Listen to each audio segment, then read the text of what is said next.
Se eu tiver que cancelar minha passagem em cima da hora, eu perco a passagem de ônibus? Quando o consumidor ele faz o cancelamento de uma viagem, ele não perde o valor pago pela passagem. Ocorre que, na prática, o consumidor ele precisa de pelo menos 3 horas de antecedência fazer essa solicitação de cancelamento. Se eu comprar uma passagem de ônibus para ônibus executivo e eles me darem a passagem de ônibus comum, eu vou ser ressarcida? O consumidor ele deve receber o serviço exatamente da forma que ele contratou. Caso o consumidor contrate um serviço, por exemplo, uma passagem pelo ônibus executivo, que é mais qualificado, em relação e receba um ônibus comum, por exemplo, sem ar-condicionado, enfim, diferente daquele que ele contratou, o consumidor ele deve sim ser ressarcido em todos os casos. E caso a empresa se negue a fazer, o consumidor deverá buscar a justiça.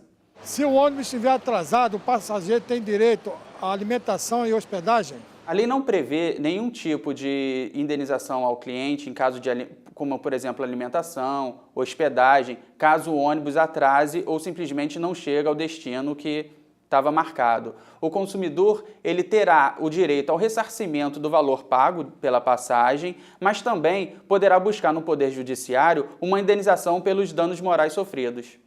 Se a minha bagagem sumir no ônibus, quem vai arcar com o meu prejuízo? Existe um seguro que a empresa paga em benefício do consumidor para que ele receba uma indenização em caso de perda, extravio ou dano na bagagem. Mas, é claro, pode haver situações em que dentro daquela bagagem haja um bem de valor sentimental. Nesse caso, o consumidor deverá buscar o Poder Judiciário e receber uma indenização pelos danos morais. Quais são os direitos dos idosos de viagem entre os municípios e estados? O consumidor idoso ele tem o direito estabelecido pelo Estatuto do Idoso a 2 vagas gratuitas em caso de viagem. Entretanto, caso já tenha excedido esse número, o consumidor idoso ele deverá